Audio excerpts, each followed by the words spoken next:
Adam, like every other child of his generation, grew up hearing legends of Captain. How he fought so many battles and killed hundreds of enemies, but every time returned home without a scratch.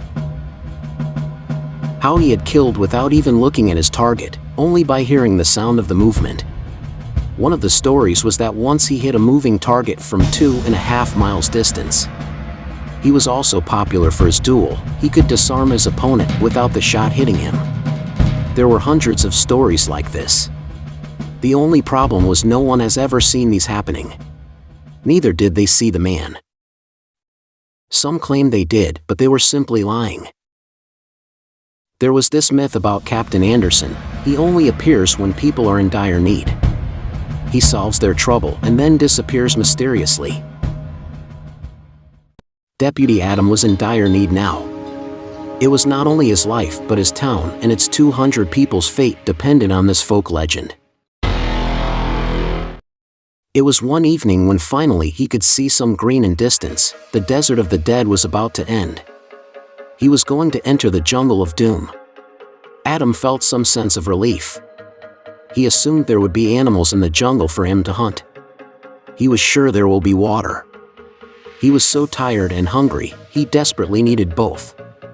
The last 200 meters of the desert road were remaining before the jungle of doom starts. He first heard the sound and felt something hot on his left shoulder. Almost immediately came the excruciating pain. He somehow turned. One-Eyed John and his men. They were about 1 kilometer behind. But they were riding fast. The distance between them was becoming shorter. John had his revolver and rifle. He thought of fighting back. But he was exhausted. Most importantly, he was shot and bleeding heavily. He weighed his options for a second and rode fast toward the jungle. He was riding fast through the bushes and woods. But he was losing blood even faster. It was becoming more and more difficult for him to keep his eyes open. But he could sense the hunters were not far behind. He had no idea how long he was riding or how deep he was into the jungle. The landscape was much greener than in the beginning. Forest became so dense that sunlight was barely coming in.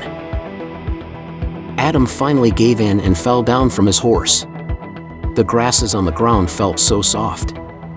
His shirt was fully soaked in his blood. Strangely, he did not feel the pain anymore, nor any fear. He just felt sleepy. He was drained of all his energy. Blurry vision in his eyes was the only thing left. Before that also goes out, he saw a man walking towards him. He could not see his face, just his old hunting boots. Coming closer towards him. His mind accepted what was going to happen next. He closed his eyes and immediately his breath faded away.